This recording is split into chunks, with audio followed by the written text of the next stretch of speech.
कैसे एक तारा एक व्हाइट ड्वार्फ में बदलता है और उसके पश्चात कैसे एक ब्लैक होल में वो परिवर्तित हो जाता है। लेकिन बड़े आश्चर्य की बात तो यह है कि हमारे पास हमारे पास इतने साधन नहीं थे कि वो अपनी कैलकुलेशन को कर सके। लेकिन 21वीं शताब्दी के सबसे बड़े वैज्ञानिक स्टीफन हॉकिंग ने ये आश्चर्यजनक कारनामे को कर दिखाया। द ब्लैक होल उनकी एक पुस्तक के नाम से उन्होंने इस पर रिसर्च की। तो मैं सुब्रमण्यम चंद्रशेखर जी के जीवन काल से आपको उनके सफर तक ले जाऊंगा, कैसे उन्होंने अपने जीवन में कितने संघर्ष किए। तो ये कहानी है एक छुपे हुए एक नायक की, कैसे उन्होंने भौतिकी में विपरीत परिस्थितियों का सामना करते हुए चंद्रशेखर लिमिट को पूरे विश्व में जो है प्रदर्शित किया।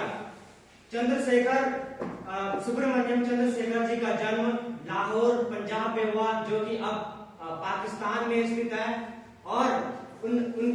और उसके पश्चात उनके पिताजी एक रेलवे में अधिकारी थे। उनकी माता सीता लक्ष्मी उन्हें पढ़ाती थी, घड़ी में पढ़ाती थी।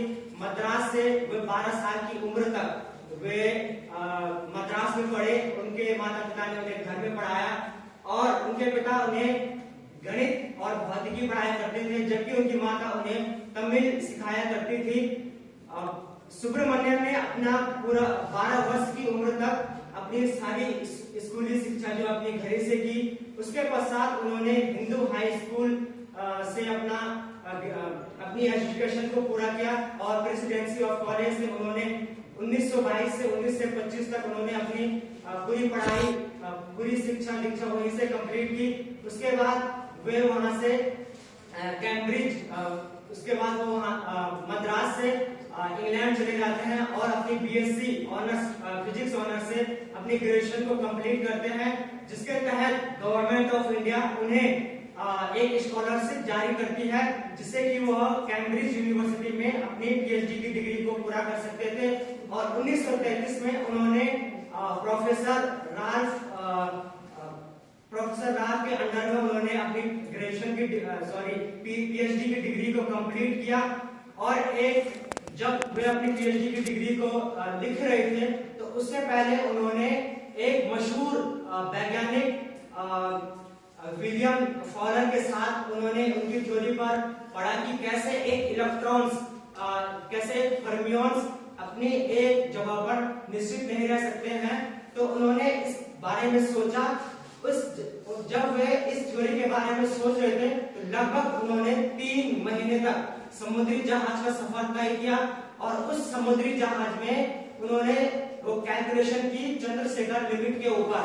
जब उन्होंने आइंस्टीन की theory, non relatives theory and relatives theory के ऊपर जब उन्होंने वो पूरी कैलकुलेशन की, तो वे खुद ही आश्चर्यचकित थे कि ये कैसे हो सकता है। उन्होंने देखा कि जब एक तारा या कोई भी एक सोलर, जब उसका मास इंक्रीज होता जाता है तो उसकी रेडियस डिक्रीज होती जाती है। और ये सिचुएशन ऐसी पैदा हो जाती है कि लगभग उस तारे का लगभग 20,000 छोटा वो पार्टिकल्स बन जाता है। तो उन्होंने जब इस कैलकुलेशन को अपने सुपरवाइजर को दिखाया, तो उनके सुपरवाइजर बहुत आश्चर्यचकित थे, ये संभव नहीं हो सकता है। उन्होंने अपनी इस थीसिस को, जो उन्होंने समुद्री जहाज के ऊपर 3 महीने तक लिखी थी, उस कैलकुलेशन को कैम्ब्रिज यूनिवर्सिटी में भेजा। और उस कैलकुलेशन को देख करके आइंस्टीन और एंडी गटन, जो एक मशहूर भौतिकी में उन्होंने कार्य किए, उन्होंने उसे गलत साबित किया कि ऐसा संभव ही नहीं हो सकता है कि कोई भी स्टार जब उसका साइज छोटा होता जाता है और जब वो 1.44 यदि उसका सोलर मास के कंपैरिजन में यदि वो छोटा हो, तो वो एक व्हाइट ड्वार्फ में कन्वर्ट हो जाता है। और यदि उससे